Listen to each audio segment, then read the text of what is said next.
This is the Hidden Killers podcast with Tony Brueski. Featuring former FBI Special Agent and Chief of the Counterintelligence Behavioral Analysis Program, Robin Dreeke. Kouri Richins, this is the mother who wrote the children's book about dealing with grief after her husband passed away. It took quite a while. They finally arrested her because they realized, she poisoned him in the Moscow Mule. At least that's the accusation right now. Furthermore, what we've recently learned is quite a letter that she was penning in her jail cell that pretty much was an attempt at tampering with witnesses. I do want to talk about how they found it because I found that to be a little disturbing as well. But let's go to the actual content of the 6-page letter, which was addressed to her mother, Lisa Darden. In the letter, Richins asked her mom to tell Richins' brother, Rodney, to repeat a narrative that prosecutors say is a lie. The whole letter just goes on with all sorts of do this, say this, do that, and by the way, walk the dog. What's your thoughts on this letter and what she's trying to do as far as influencing people in her life to keep that narrative going? Like you said, there's lots of chat about in this whole situation just because there's a lot. Yeah. But the first thing that struck me was, wow, you and I continue to be vindicated in our assessment of her as just being dumb. Yes. I mean, she is just dumb. Yeah. I mean, I love how she writes a letter in jail telling people not to use their cell phones and texting because they're being monitored. You're in jail. What do you think's happening to you? Exactly.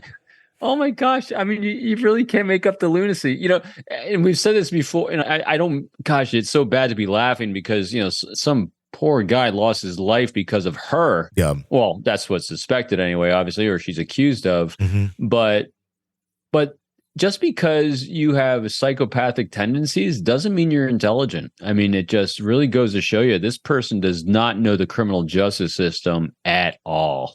That's very true. I think so many, honestly, that we see on this program that are psychopathic tendencies tend to be fairly smart, and they're using that intelligence mixed with that evilness to do what they're going to do. This is someone who just seems to be kind of evil, but not very bright.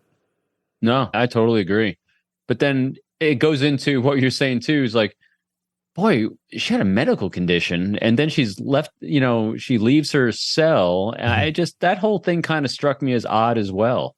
Well, and the way that this letter was obtained, and I'm glad it's been obtained, and before we go to how it was obtained, because that's another weird thing that needs to be addressed. Well, how do you think this will affect the case as far as, someone ahead of time, there's not a trial yet, that's all scheduled for the future, being seen as tampering with witnesses, that's not going to bode very well in front of a jury.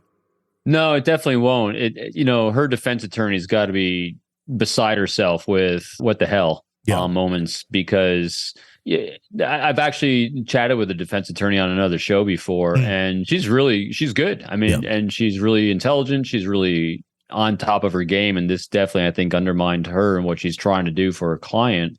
So that's no help. I thought it was also interesting, too, that here this person who thinks she's smarter than her defense attorney and most clearly is not, is undermining her own defense by doing these things. And you're right. It doesn't help her case in front of a jury. I mean, she all but sealed her deal with this. I'm not savvy enough on what's admissible or inadmissible, but when it comes to jail, there's no rights of privacy as far as I'm understanding it. So this is completely admissible. Yeah, I mean, the way that this was discovered was in her cell when she was taken to get medical assistance because she was having a seizure. What's disturbing about this, and it actually is an argument for Kouri Richins, and it should be an argument really for anyone. If you're in any place and you are locked up, you still have some basic human rights here. And if there's a medicine you should be getting, you should be able to get it. The problem is she'd been given the wrong anti-seizure medication. This is the 6th time that she was given the wrong medicine. And when she was having her seizure, they went in and they found the letter within her jail cell. Now, would this have been discovered in some other way, shape, or form if it got out? Yes, that would have been looked at. It would have been discovered. So the obtaining is not necessarily the issue. I have more issue with 6th time, the wrong medication. How many people are dying in jail or in prison because of this type of malpractice that's going on? Yeah, it's a great question.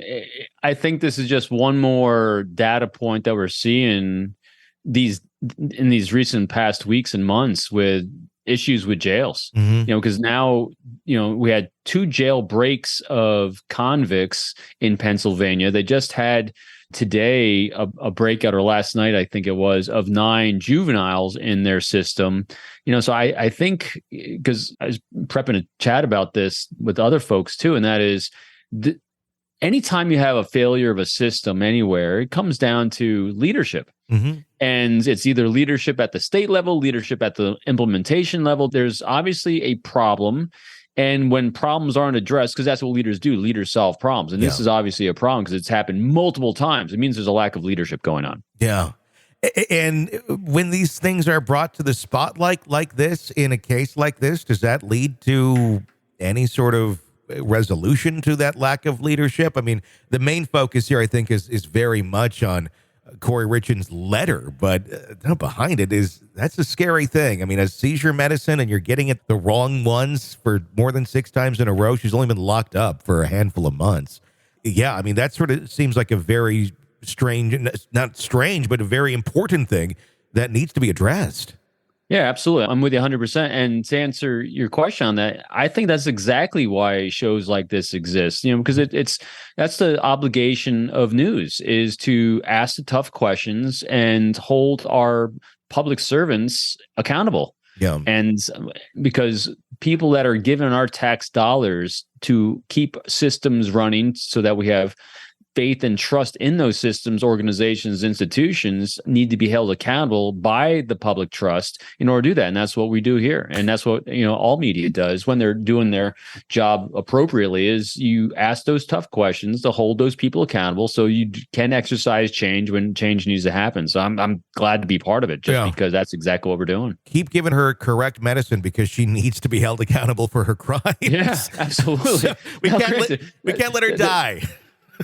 Yeah, you can't let her die, so she can hopefully be thrown away for the rest of her life. It's weird, but again, but that's how people stay safe and trust in organizations, institutions, that there's a process in place, unbiased, because you have these checks and balances, so that due process, that's why it's a process called due process, can take place. And so by her having the wrong, so someone makes a mistake once, you correct the mistake, but repeatedly, someone's not given their due process in that. So it'll be interesting how they play it out. But either way, she's still a fool for just her lack of intelligence. And, killed her husband, supposedly. So, reading the letter word for word, I had a chance to do that earlier. It's not the most intelligently written letter.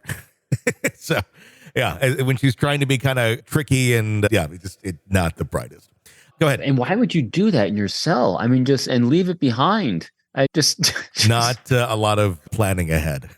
My gosh. You're consuming the Hidden Killers podcast. Want more? Start binging on all of our true crime podcasts right now through Apple Podcasts, and get an ad-free experience when you sign up to be a True Crime Today Premium Plus member, exclusively on Apple Podcasts. More of the Hidden Killers podcast, dropping soon. Press subscribe now.